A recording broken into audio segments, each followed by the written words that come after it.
আপনি বলেন তো বাংলাদেশের একটা পীরকে দেখান যার ভড়ি বড় না, দেখান। আমি তো যতগুলো দেখেছি ওদের ভড়ি আর জহব্বা ছাড়া কিছু পাইনি। এত বড় বড় ভড়ি, যেটা ফতোয়াবাজি করে কাফের বলে, ওরও ভড়ি এরকম। চেয়ারে বসলে মনে হয় যে মাগুর মাছ, পেট মোটা মাছ। আজকে ফেসবুকে একজন লিখেছে অমক পীর সাহেব কাফের, আসলেও কাফের। এত ফতোয়া আসে আপনার ফতোয়া তো হাসিনার বিরুদ্ধে শুনি না, আপনার ফতোয়া ডক্টর জাফর ইকবালের বিরুদ্ধে শুনি না, আপনার বিরুদ্ধে ফতোয়া তো ওবায়দুল কাদেরের বিরুদ্ধে শুনি না, আপনার ফতোয়া শাহিন চাকলাদারের বিরুদ্ধে শুনি না। আপনার যত ফতোয়া সব আমির হামজা আর মিজানুর রহমান আজহারীর বিরুদ্ধে। উনি আমারে বলছে আমি সাংবাদিক নবীকে বলি না, বলি মেসেঞ্জার। মেসেঞ্জার মানে কি? এই পৃথিবীতে যারা সাংবাদিক তাদেরও উচিত, যারা এই দেশে নেতৃত্ব দেয় তারা যদি আদর্শ হিসাবে নেতা গ্রহণ করতে হলে মুহাম্মদ রাসূলুল্লাহকে গ্রহণ করবে না? বলে না কেন? কেউ যদি স্বামী হতে চায় আদর্শ স্বামী, সে মুহাম্মদ রাসূলুল্লাহর মতো হবে। কথা বলা লাগবে। কেউ যদি নানা হতে চায় তাহলে আদর্শ নানা হতে হলে মুহাম্মদ রাসূলুল্লাহকে ফলো করা লাগবে। কথা বলেন। কেউ যদি রাষ্ট্রনায়ক হতে চায় তাহলে আদর্শ রাষ্ট্রনায়ক হতে হলে তাকে মুহাম্মদ রাসূলুল্লাহকে ফলো করা লাগবে। এইটা বলতে বলতে আমার মাত্র 6 মিনিট সময় ছিল, পুরাটা গোছাতে পারি নাই। আমি একবারই বলেছিলাম যারা সাংবাদিক, সংবাদ বাহক, আপনাদেরও আদর্শ যেন হয় মুহাম্মদ রাসূলুল্লাহ। আপনারা সাংবাদিকতা করেন, এটাকে তো মহান পেশা বলে আমরা ধরি, অনেকে যে মহান পেশায় আছে। আপনারা মহান পেশায় তখন থাকবেন যখন সত্যকে সত্য বলে তুলে ধরবেন আর মিথ্যাকে মিথ্যা বলে জানিয়ে দেবেন, তখন ওই পেশাটা মহান হবে। সাংবাদিকরা হয়তো অনেকে এখন ওই পথে নেই, তারা সত্য মিথ্যাকে মিশ্রণ করে একটা সংবাদ ছড়িয়ে দেয়, আর এটা সব চাইতে বেশি হয় বাংলাদেশে। কি কথা বলেন না কেন?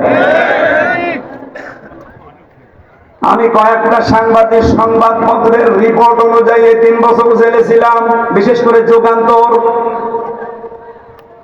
টেলিভিশনের ভেতরে টিভিসি, সময় টিভি আর টিভি, এরা এমন এমন ভাবে কালার করার জন্য নিউজ বানায়। হ্যাঁ, আমি কথা বলেছি ঠিক, কিন্তু কথাগুলোরা আগের কথা পরের কথা কেটে মাঝখানটা দিয়ে দেয়। এমন ভাবে হেডলাইন বানায় যে দোষ আমারই মনে হয়, অথচ পুরা 1.5 ঘন্টা 2 ঘন্টা বক্তব্য শোনে না, মাত্র 1.5 মিনিট 2 মিনিট শোনে। আমি সাংবাদিকদের সম্মানার্থে যে কথাগুলো বলেছিলাম ওখানে প্রায় 6 মিনিট, সেখানে মাত্র 25 সেকেন্ড দিয়েছে, আর 5 মিনিট 35 সেকেন্ড এটি দিয়েছে। মানুষ তো এমনি ভুল বুঝবে। আর এটা শোনার পরে আগা নেই মাথা নেই, এই যে কিছু পীর নামে কলঙ্ক, এগুলো আমি কলঙ্ক বলি, কারণ যাদের পেট পোষা ধান্দাবাজি ছাড়া দুনিয়ায় কিছু নেই, খালি গলাবাজি ধান্দাবাজি করে চলছে, মানুষকে ধোঁকা দিয়ে বোকা বানিয়ে এরা ফতোয়া দেওয়া আরম্ভ করে দিল হামজা কাফের। আপনি জানেন কেউ যদি কাফের না হয় ওইটা কিন্তু ঘুরে যে বলবে তার দিকে যায়। কথা বলে না। আমার মনের অবস্থা তো আপনি জানেন না, আমি কোন নিয়তে বলেছিলাম, কোন সিচুয়েশনে বলেছিলাম, কোন অবস্থায় বলেছি, ওটা আমি জানি আর আমার আল্লাহ জানে। কারণ আমলের ফলাফল নিয়তের উপরে নির্ভরশীল। ইন্নামাল আমালু বিন্নিয়াত, এই কথা বলছে। আমার আকীদার বিষয়, তার প্রকাশ করার বিষয় না, এটা তো মনের বিষয়। আমি রাসূলুল্লাহকে খাটো করার জন্য ওনাকে এই সংবাদ সম্মেলনে সাংবাদিকদের এই মত বিনিময় সভায় আমি ওনাকে সাংবাদিক বলে ডাক দিয়েছি না, আমি বলেছি রাসূল সংবাদ পৌঁছিয়েছেন, আপনারা যদি সংবাদ রাসূলের মতো পৌঁছান আপনাদেরকেও আল্লাহ পুরস্কার দেবে। এই কথাটা ভুল কিসের? আপনি কাটছাট করে শুনলে তো ভুল মনে হবে। এটা নিয়ে সারা দেশে কিছু মানুষ যারা কুয়ার ব্যাংক চার দেওয়ালের মাঝে যাদের অবস্থান, এরা ফতোয়াবাজি আরম্ভ করে দিল। কেন নবীকে সাংবাদিক বলল? অথচ নবী শব্দের শাব্দিক অর্থ হচ্ছে সংবাদ বাহক। যারা সংবাদগুলো বহন করে নিয়ে বেড়ায় তাদেরকে বাংলায় সাংবাদিকই বলে। উনি আমারে বলছে আমি সাংবাদিক নবীকে বলি না, বলি মেসেঞ্জার। মেসেঞ্জার মানে কি? মেসেঞ্জার তো আরো খারাপ শব্দ। ব্যাংকে যতগুলো পোস্ট আছে দেখবেন তার একটা পোস্ট আছে মেসেঞ্জার। এই যে চা মাটি নিয়ে দেয় পানি মানি, খুব ভালো পোস্ট। কথা বলছে না। রসুল শব্দটা এসেছে রসুলুন থেকে, রেসালাত। এই রেসালাত শব্দের শাব্দিক অর্থ হচ্ছে পিয়ন। সংবাদ বহন করে যারা নিয়ে যায় তাদেরকে পিয়ন বলা হয়। কথা বলে না কেন? কিন্তু রাসূলুল্লাহকে পিয়ন আপনি বলতে পারবেন না। এই হিসাবে আমি যদি মুখ ফসকি বলেও ফেলি রাসূলুল্লাহ বা নবী মানে সাংবাদিক, আমি তো সরি বলেছি, আমি তো মাপ চেয়েছি। এমনকি রাতে তাহাজ্জুদ পড়ে আমি মাপ চেয়েছি।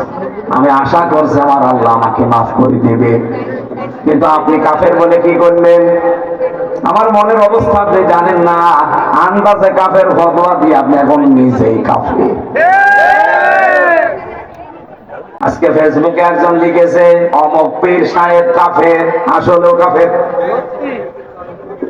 এত ফতোয়া আসে আপনার ফতোয়া তো হাসিনার বিরুদ্ধে শুনি না, আপনার ফতোয়া ডক্টর জাফর ইকবালের বিরুদ্ধে শুনি না, আপনার বিরুদ্ধে ফতোয়া তো ওবায়দুল কাদেরের বিরুদ্ধে শুনি না, আপনার ফতোয়া শাহিন সাকলাদারের বিরুদ্ধে শুনি না। আপনার যত ফতোয়া সব আমির হামজা আর মিজানুর রহমান আজহারীর বিরুদ্ধে। আপনি যে নাম নিয়ে বসে আছেন, এই নামটাই তো আমার কাছে মনে হয় যে এটা একটা নতুন জিনিস। ইসলামে পীর বলে কিছুই তো আমরা পাই না। কিসের পীর আপনি?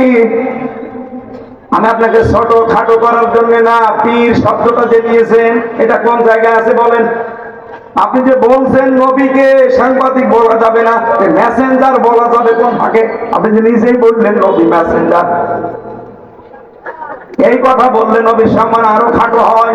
ব্যাংকে যারা পানি চা টেনে দেয় তাদেরকে আমরা মেসেঞ্জার বলি।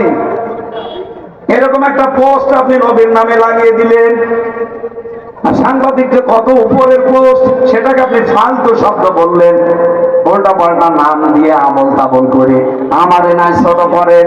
কিন্তু সারা পৃথিবীর যারা হক্কানি সাংবাদিক, যারা ন্যায় পরায়ণতার উপরে টিকে আছে, সাংবাদিক মাহমুদুর রহমানকে আপনি খাটো করেছেন।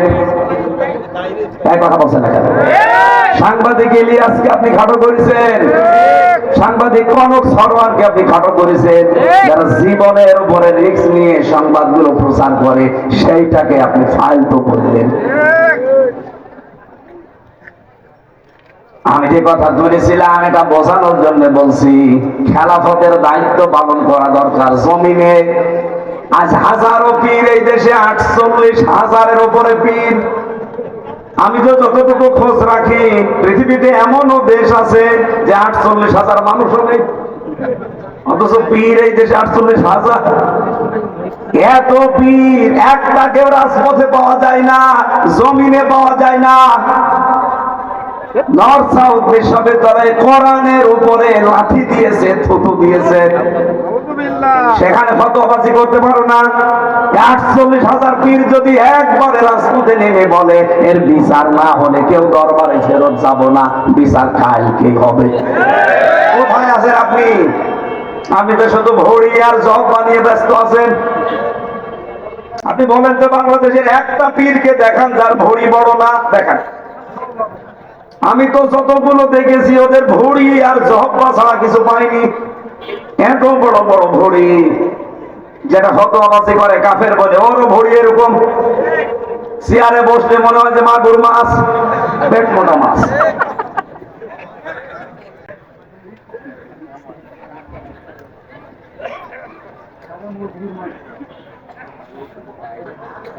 আমার মনে হয় এই দেশে একামতের দিন যারা কায়েম করতে চায়, হ্যাঁ তাদের ছোটখাটো ভুল ত্রুটি থাকতে পারে। আপনি কি করছেন?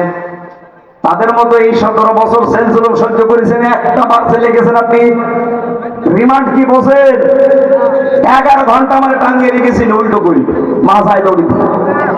আপনারা কয় ঘন্টা টাঙ্গিয়েছে? বলো রসুলের মর্যাদা রাখে না। রসুলের মর্যাদা ঠিক রাখতে গিয়েই তো 3 বছর জেল খাটলাম। আমি প্রথম দিনই যদি মেনে নিতাম যে ঠিক আছে বাবা শাহজালাল সব আলাদা, 3 বছর না 3 ঘন্টা আমার ছেলে থাকা লাগবে। বস্তিয়া থেকে যখন নিয়ে যাচ্ছিল প্রতিমধ্যে আমার ছেড়ে দিত, কারণ যাওয়ার সময় তো বারবার আমার বলছিল যে ছাত্রলীগের শুধু ওলামা লীগ বলে একটা দল ছিল ওই সময়, ছিল না? ওই দলের সদস্য হবেন শুধু বিশ্ববিদ্যালয়, বাকি আপনার কিছু করা লাগবে না, কারণ আপনি আসলে আমরা অনেক মানুষ নিয়ে আসতে পারবো, এই ধান্দায় ছিল তারা। আমি একবারে কাটছাট বলেছিলাম না, আপনারা যা ইচ্ছা তাই করতে পারেন। মিথ্যা মামলা দিয়েছেন এটা আমি জানি, যে আরো দেন, কিন্তু আমি সত্যের উপরে যেটা আমি বুঝেছি, এক চুলো আমার নড়াতে পারবে না। রিমান্ডের পর রিমান্ড দিয়েছে, প্রথম 5 দিন দিয়ে হয়নি, আবার দিয়েছে 5 দিন। আর রিমান্ডে কি সরাসরি জায়গায় আয়না ঘরে নিয়েছে, মাটির নিচে। আমি দেখতাম ওই জায়গায় হঠাৎ রাত 2টার সময় 5-7 জন মুখ বান্ধা আমার পাশ থেকে একজনকে বলছে, ওঠেন ওঠেন, মানে এখন বাজে রাত 2টা, কোথায় যাবো? চলে, মনে করছে ছেড়ে দেব। পরে বের করে নিয়ে খাসা থেকে হঠাৎ মাথার উপরে কালো কাপড় লাগিয়ে পেছনে হাত হ্যান্ডকাপ দিয়ে বেঁধে দিল। কান্নাকাটি করছিল মাটির নিচে। আমি সত্য কথা বলছি, এই যে কোরআন আমার সামনে। আমারে বলছে, হামজা ভাই গেলাম, এরা যে কি করবে আমার বোঝা হয়ে গেছে। মুখ আমার যখন বেঁধে ফেলেছে কালো কাপড় দিয়ে, হাত যখন পেছনে বেঁধে ফেলেছে, 4-5 জন মিলে নিয়ে যাচ্ছে, তার মানে আমি বুঝে ফেলেছি আমার জীবনের শেষ দিন। এইরকম সিচুয়েশন আমি নিজে ফেস করে এসেছি। আর আপনি ফতোয়াবাজি করেন বসে বসে, না?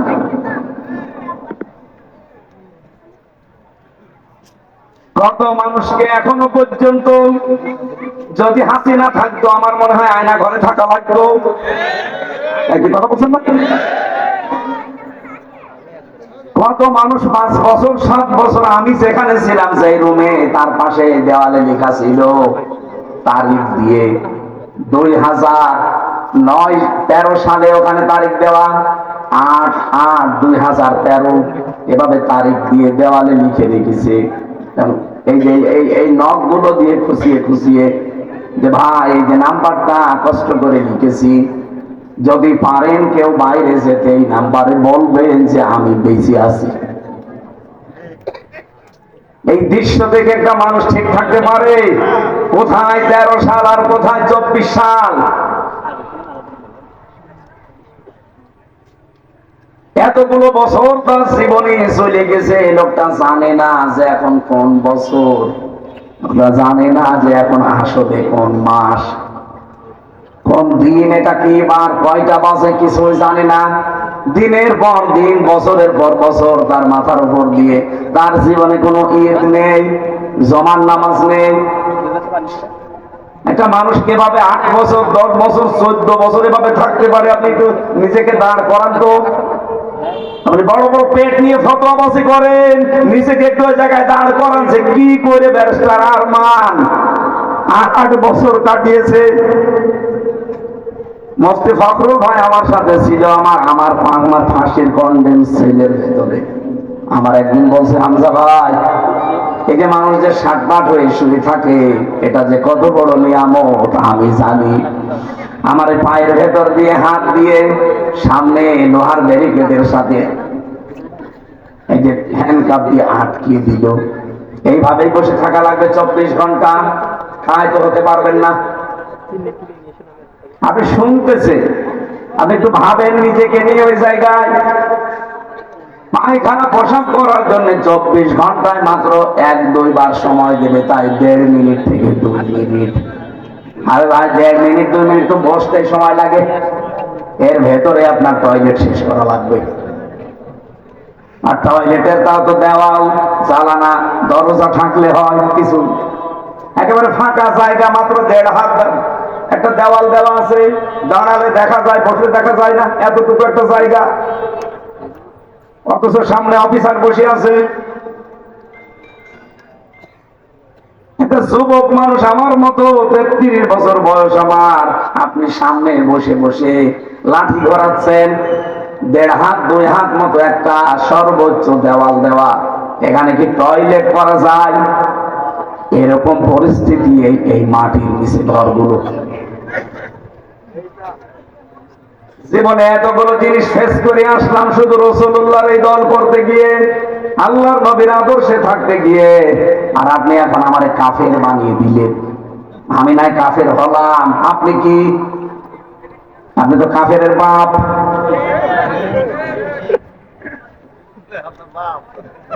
ছড়ি নিয়ে বসে আছেন কাফের বলবো সারে তারে, আমার এই বছর দিয়ে আরম্ভ করলেন, আগামী বছর মনে হয় হাফেজরে দিয়ে আরম্ভ হবে, কেন তো ফতোয়া ছড়ি নিয়ে বসে আছেন।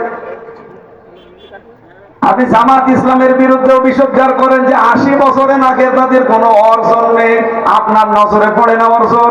এদের এত হাসপাতাল, এত ব্যাংকিং ব্যবস্থা, বাংলাদেশ জামাত ইসলামী এই দেশে যা করেছে, 73টা দল এই দেশে, সবাই যদি এভাবে করতো এই দেশ সোনায় সোহাগা হয়ে যেত। আরো চোখে পড়ে না যে এদের নাকি কোনো অবদানই নেই। গণতন্ত্র গণতন্ত্র এই ফতোয়া তোলে যে গণতন্ত্র হারাম, এই জন্য ওদেরকে আমি দেখতে পারি না। আরে ভাই, আমি কোনদিন আমরা বলেছি যে গণতন্ত্র হালাল? বলেছি আমরা? আর ওটা তো হারাম আমরাও জানি। এই বাংলাদেশে এখন ইসলাম কায়েম করার জন্য কোন পদ্ধতিতে আপনি যাবেন বলেন? আন্দাজে এক ফতোয়া দিয়ে দিলে হয়ে গেল। আপনি কি আফগানিস্তানের, আপনি কি সিরিয়ার, এরকম দেশের সশস্ত্র বিপ্লবের মাধ্যমে দেশে ইসলাম প্রতিষ্ঠা করার সেই কায়দা কৌশল, সে জায়গাগুলো কই? যে কোনো একটা ভাবে তো এগিয়ে যেতে হবে। আমাদের চারিদিকে শত্রু। পৃথিবীর অন্যান্য মুসলিম দেশগুলোর দিকে তাকান, আমি তো 57টা মুসলিম দেশের খবর জানি, অন্তত তাদের আশেপাশে আরো 2-3টা মুসলমান দেশ আছে বর্ডারের সাথে বর্ডার লাগানো, আর আমরা এমন একটা ভূখণ্ড পেয়েছি আমাদের চারিদিকে শয়তান। প্রতিবেশী নামে একটা কলঙ্ক এতদিন চাইছিল ছিল, এই 15 থেকে 20 বছরে যা অবস্থায় এই পৃথিবীর নিকৃষ্ট শয়তান নবী যে আল্লাহর ঘর মসজিদ পর্যন্ত ভেঙে গুড়িয়ে দিয়েছে, এখনো ভাঙছে বিভিন্ন মসজিদ। ভারতের এমনও জায়গা আছে মুসলমানেরা যদি গরু জবাই করে ওই মুসলমানের জোহব্বা কেটে ফেলে, এমন জায়গায় আছে। এত বড় শত্রু দিয়ে আমাদের এই দেশটা ঘেরা। আর একটার সাথে একটু বর্ডার ছিল নদীর সাথে, মায়ানমার, ওটা আরো বড় শত্রু। নিজেদের দেশ বাংলাদেশের চাইতে 3 ডবল বড়। আমাদের 56,000 বর্গ মাইলের দেশ, এই দেশের চাইতে 3 ডবল বড় মায়ানমার। এত বড় বিশাল দেশ।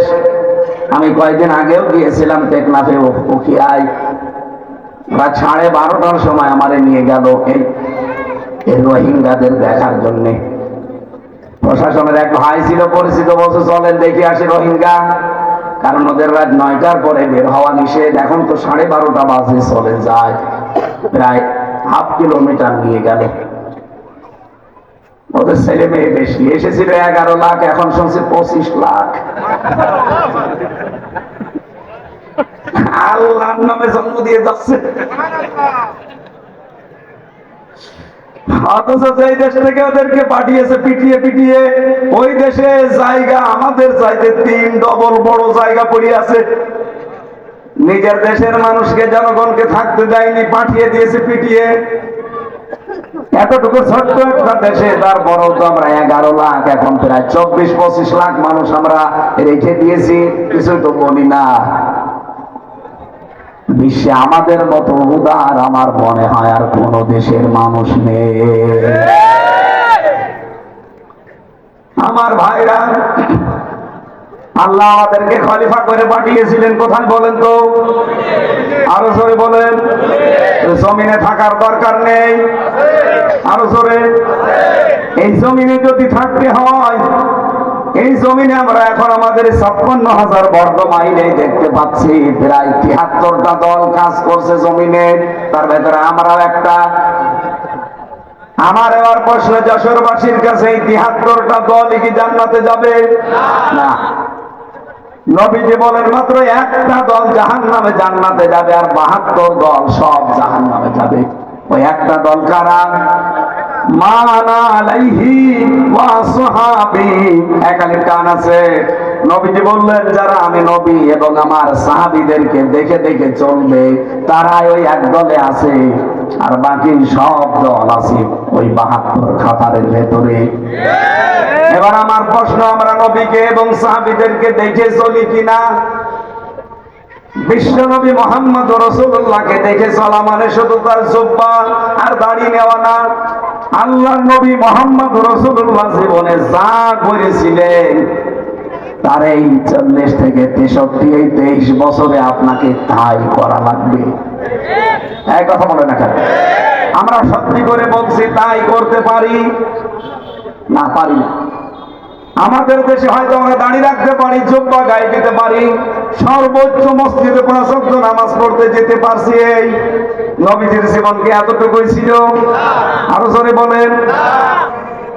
বিশ্ব নবী মুহাম্মদ রাসূলুল্লাহ রাষ্ট্রনায়ক ছিলেন, উনি রাষ্ট্রপতি ছিলেন। রাজনীতি না করলে, উনি রাজনীতি না করে রাষ্ট্রপতি হলেন কি করে? যারা আজ বলে যে হুজুররা রাজনীতি করে কেন, আমার মনে হয় ও নবীজির জামানায় থাকলেও এই কথাই বলতো। মুহাম্মদ আবার রাজনীতি করে কেন? নবীকে যদিও কথা ওই সময় কাফেররা বলতে পারে, এখনকার ওদের আন্ডা বাচ্চা আমাদের বলবে 1 আর 2। 1500 বছর আগের দিকে তাকান, ঠিক কাফেররা ওই জামানায় বলেছিল মুহাম্মদ কাবা ঘর নিয়ে থাকো, বাইরে আসবা না, বাইরে আমাদের সব পরিবার সমাজ আর রাষ্ট্র আমরা চালাবো, তুমি এই কাবা ঘর নিয়ে থাকো, কোনো অসুবিধা নেই। বিশ্বনবী মুহাম্মদ রাসূলুল্লাহ মেনেছিলেন? আরো জোরে বলেন। তিনি ডাক দিলেন কাফেরেরা, কুলিয়া আইয়ুহাল কাফিরুন লা আ'বুদু মা তা'বুদুন। হে কাফেরেরা, তোমরা যারা ইবাদত করো আমি তার ইবাদত করি না।